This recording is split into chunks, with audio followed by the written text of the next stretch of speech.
Hello పిల్లలు, ఈరోజు మనము రేష్మి చికెన్ చేస్తున్నాను. దానికి కావాల్సిన పదార్థాలు ఒక్కసారి చూద్దాము. ఆనియన్స్ ఇలా ఇట్లా కట్ చేసుకోవాలి. కొంచెం తగినంత సాల్ట్, 1.5 స్పూన్ అల్లం వెల్లుల్లి paste, chilli powder 1 spoon, 1/2 spoon turmeric powder పసుపు, 1 spoon kasuri methi, 1/2 spoon garam masala, 1 spoon coriander powder, 1 spoon ఏమో జీరా పౌడర్ తీసుకున్నాను. ఇక్కడ మనకు కర్రీలోకి కొంచెం 6 పచ్చిమిర్చి తీసుకున్నాను, కొంచెం కొత్తిమీర టేస్ట్ కి. నేను ఒక 15 to 20 వరకు తీసుకున్నాను. ఇది ఒకవేళ స్లిట్ చేసి ఉంటే మీరు ఒక 25 నుంచి 28 వరకు తీసుకోండి. ఇవి స్లిట్ చేయకుండా పెద్దగా ఉన్నాయి కాబట్టి నేను 15 to 20 తీసుకున్నాను. ఇప్పుడు మనం బాండి పెట్టుకొని దాన్ని హై మీద పెట్టుకోవాలి. స్టవ్ వేడెక్కుతున్నప్పుడు మనము 1 కప్ ఆయిల్ వేసుకోవాలి. 1 కప్ ఆయిల్. ఇప్పుడు మనం ఆయిల్ వేడైన చూసారా, ఇలా ఆయిల్ వేడైన తర్వాత మనము ఫస్ట్ ఆనియన్స్ వేసుకుందాం. ఇలా ఆనియన్స్ వేసేసుకొని దాన్ని కానివ్వాలి. ఇప్పుడు ఇందులో క్యాష్యూ నట్స్ వేస్తాం. ఒక 6 పచ్చిమిర్చి తీసుకున్నాను, 6 పచ్చిమిర్చి వేసేస్తున్నాను. ఇప్పుడు ఇవి అవుతున్నప్పుడు బ్రౌనిష్ కాదు పింకిష్ కావాలి ఇవి ఆనియన్స్. ఇవన్నీ ఇట్లా చేస్తున్నప్పుడు కొంచెం పింకిష్ కావడానికి మనం కొంచెం సాల్ట్ వేసుకోవాలి. ఇందులో 1/2 స్పూన్. ఈ రేష్మా చికెన్ లోకి ఈ కోపు నిండా మనము ఈ కటోర నిండా మనం కొత్తిమీర వేయాలి.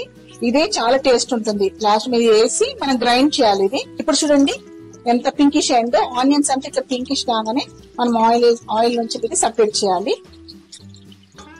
చూడండి అంతా తీసేసేలా. ఇప్పుడు దీన్ని ఇట్లా చేసాం కదా పింకిష్ గా ఆనియన్స్ అన్ని. ఇప్పుడు మనము మిక్సీలో వేసి దీన్ని పేస్ట్ లాగా మెత్తగా పేస్ట్ లాగా చేయాలి. ఇప్పుడు అదే నూనెలో మనము 2 బే లీవ్స్ వేస్తున్నాను. దాంట్లో 3 దాల్చిన చెక్క, చూడండి ఇట్లా చెక్క ఇట్లా చేసి సెల్ వేసేస్తున్నాము. తర్వాత ఒక 4 ఇలాచీలు వేస్తున్నాం. మనం ఇప్పుడు చేసేది 1 kg చికెన్ లో చేస్తున్నాం కాబట్టి ఫస్ట్ మనం ఇది వేసేస్తాం. ఇందులో మనము చికెన్ వేసేస్తాం.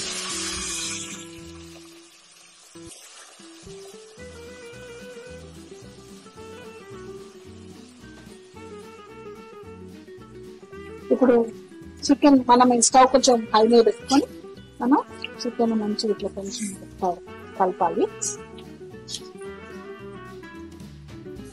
ఇట్లా కలిపేసేసి ఒక 8 minutes మనం ఇట్లా మూత పెట్టి పెట్టేసేయాలి. అప్పటి వరకు హై మీద పెట్టి మనం ఇట్లా 8 minutes ఇట్లా చేయాలి.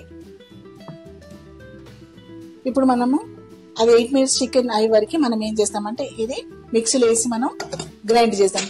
మంచి పేస్ట్ గా చేయాలి. ఇప్పుడు ఇందులో చూడండి ఈ రీతిగా పేస్ట్ చేయాలి నీట్ గా. ఇప్పుడు నేను 8 minutes ఇది పెట్టమన్నాం కదా, 8 minutes లోపల ఇట్లా వాటర్ అంతా బయటకు వచ్చిన తర్వాత ఇందులోకి కొంచెం మనము అల్లం వెల్లిపాయ వేయాలి. 1.5 స్పూన్ అల్లం వెల్లిపాయ తీసుకున్నాను నేను. మొత్తం వేసేసి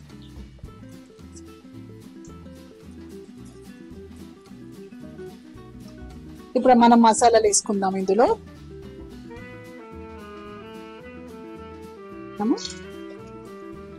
ఇట్లా ఇలా మసాలాలన్నీ ఇట్లా కలిగి మొత్తం ఇట్లా ప్రతి ముక్కకి ఇట్లా పట్టించిన తర్వాత మనం ఏం చేయాలంటే సిమ్ మీద పెట్టేసి స్టవ్ ని మూత పెట్టేసేసేయాలి.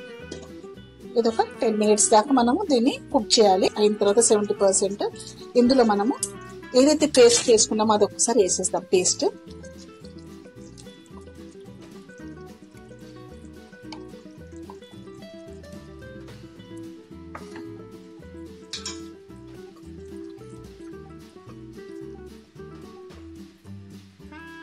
ఒక చిన్న గ్లాస్ వాటర్ వేస్తున్నాను. ఈ గ్రేవీ కోసం ఎంత వాటర్ కావాలంటే అంత వేసుకోండి. మరీ ఎక్కువ వాటర్ వేయద్దు, ఎందుకంటే 70% అయింది కాబట్టి మనకు 30% కావచ్చు. కొంచెం వాటర్ వేసి దీన్ని మనం ఈ మసాలా ఉడికించాలి. ఇప్పుడు మనం కొంచెం ఇందులో తగినంత సాల్ట్ ఇప్పుడు వేసుకోవాలి. మనం సాల్ట్ నేనైతే 1/2 స్పూన్ సాల్ట్ వేస్తున్నాను. ఇంకొకటి తగినంత, మీకు ఎంత కావాలంటే అంత సాల్ట్ వేయండి.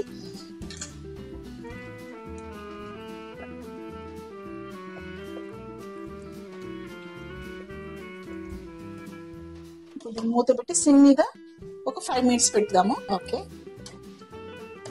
ఇప్పుడు చూడండి నేను 5 to 6 minutes దాకా. ఇప్పుడు 6 minutes అయింది. చూడండి ఎంత బాగా అయిందో. ఒకవేళ మీరు రైస్ లో చేసుకోవాలంటే బగార్ రైస్ ల కంటే కొంచెం వాటర్ వేసుకోండి. మాత్రం చపాతీస్ ల కోసమని ఇది చేస్తున్నాను. ఇప్పుడు మనము ఫైనల్ టచ్ చూడండి. ఇప్పుడు ఒక 5 minutes ముందట మనము ఇట్లా వేసేసేయాలి. వేస్తే చాలా టేస్ట్ ఉంటుంది. లాస్ట్ లో మీరు 5 minutes దించి ముందు ఇది వేసేసి మూత పెట్టేసేయండి. చాలా బాగుంటుంది. సిమ్ మీద పెట్టేసేయండి. ఇప్పుడు 3 minutes అయిందమ్మా. చూడండి, సిమ్ మీద పెట్టాం కదా, అయిపోయింది. ఇప్పుడు కూర అయిపోయింది. మూత పెట్టేసేసి స్టవ్ కట్ చేసేసేయండి.